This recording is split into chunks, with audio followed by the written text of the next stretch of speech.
నేను doctor C Vijayalakshmi, test tube baby specialist, Nellore. నేను నా ఫ్రెండ్స్ కలిసి సంతానలేమి గురించి తెలుగులో సామాన్య ప్రజలకి సులభంగా అర్థమయ్యే రీతిలో కొన్ని వీడియోలు చేయదలిచామండి. అందులో సంతానలేమి గురించి అవగాహన, దాని ట్రీట్మెంట్కి సంబంధించిన సూచనలు, సలహాలు ఇవ్వబడతాయి.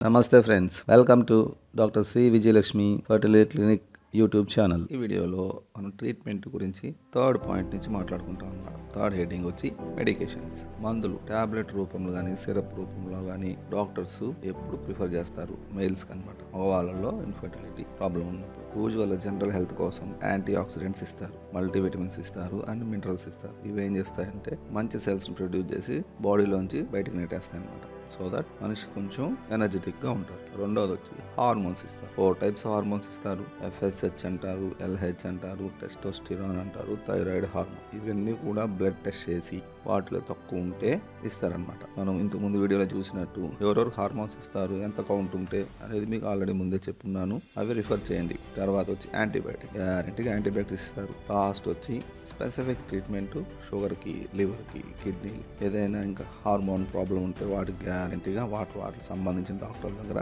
ట్రీట్మెంట్ మాత్రం కంపల్సరీగా తీసుకోవాలి. ఇంకా మనం 4th హెడ్డింగ్స్కి వద్దాం. Surgical process. ఏవేవి ఆపరేషన్ చేస్తుంటారు మగవాళ్ళకి. సో ఇది మనం స్టెప్ వైజ్ తెలుసుకుందాం. ఫస్ట్ స్టెప్ అంటే బ్రెయిన్లో యూజువల్గా ఇంతకుముందు చెప్పినట్టు సర్జరీస్తో ఏమి నయమవు. So only meditation and yoga.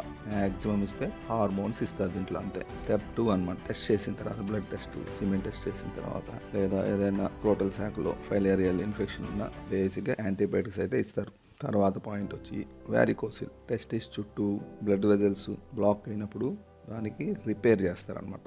ఇది సెకండ్ స్టెప్. థర్డ్ స్టెప్ వచ్చి ఎపిడైడమిస్ అబ్స్ట్రక్షన్స్. అండ్ టెస్టిస్లో స్పర్మ్స్ అన్నీ ప్రొడ్యూస్ అయ్యాక టెస్టిస్ పైన సంచిలాగా ఉంటుంది అనమాట, ఎపిడైడమిస్. ఆ సంచిలో వచ్చి స్టోర్ అవుతాయి అనమాట. అవి ఎప్పుడు అవసరమో రిసర్క్యులేటప్పుడు బయటకు వస్తాయి, లేదంటే ఆ స్టోర్లోనే రూమ్లో ఉంటాయి అనమాట. మగవాళ్ళలో ఏదైనా వాస్ ట్రాక్ అనమాట, రోడ్ అనమాట, లాంచింగ్ స్టేషన్కి పోయే రోడ్డు ఏదైనా అబ్స్ట్రక్షన్ అయినా, వాస్ డిఫరెన్స్ అబ్స్ట్రక్షన్ అయినా, లేదా వ్యాసెక్టమీ చేసేసుకున్నా వాళ్ళకి ఎజాక్యులేషన్ అప్స్ స్పర్మ్స్ రావు బయటికి. అలాంటప్పుడు ఏం చేస్తారంటే వాళ్ళకి పిల్లలు కావాలన్నప్పుడు డాక్టర్ ఏం చేస్తారంటే ఇంజెక్షన్ తీసుకొని డైరెక్ట్గా సంచిలోకి ఇంజెక్షన్ ఇచ్చి దాంట్లోంచి స్పర్మ్స్ని బయటకు లాగుతారనమాట. ఇవి 3 రకాలుగా లాగుతారు. పేర్లు జస్ట్ గుర్తుపెట్టుకోండి. మీసా, పెసా అండ్ టెసా అంటారు అనమాట. మీసా అంటే మైక్రో ఎపిడెర్మల్ స్పర్మ్ ఆస్పిరేషన్, డైరెక్ట్గా సంచిలోకి సూది పెట్టి లాగడం. పెసా అంటే పర్కుటేనియస్ ఎపిడెర్మల్ స్పర్మ్ ఆస్పిరేషన్, స్కిన్లో ఉంచి నేరుగా సంచిలో పంపించి లాగడం. తర్వాత టెస్టికులర్ స్పర్మ్ ఆస్పిరేషన్, సంచి కన్నా ముందు డైరెక్ట్ టెస్టిస్లో కూడా పంపించి కొన్నిసార్లు తీస్తారు. ఇది అర్థం చేసుకోవడానికి ఎగ్జాంపుల్లో కంపెనీలో శాటిలైట్స్ మ్యానుఫ్యాక్చర్ చేసిన తర్వాత స్టోర్ రూమ్లో పెడతారు. స్టోర్ రూమ్లో పెట్టిన తర్వాత ఎప్పుడైతే రాకెట్ పంపేయాలనుకున్నారో అప్పుడు ఆ శాటిలైట్స్ని రోడ్డు ద్వారా తీసుకెళ్ళి లాంచింగ్ స్టేషన్లో వదిలిపెడతారనమాట. ప్రాబ్లం ఏడొస్తుంది, ఇక్కడ శాటిలైట్లన్నీ మ్యానుఫ్యాక్చర్ అయ్యాక స్టోర్ రూమ్లో పెట్టినాక దాని తాళం పోతుంది. దాని తాళం బ్లాక్ అయిపోయింది అనుకోండి, డోర్ పగలగొట్టనే తీయాలి, లేదా గోడకు రంధ్రం వేసినా తీయాలి. ఇట్లాగా 3 రకాలుగా తీస్తారు బయటికి. దాన్నే మనం మీసా, పెసా, టెసా అంటాం అనమాట.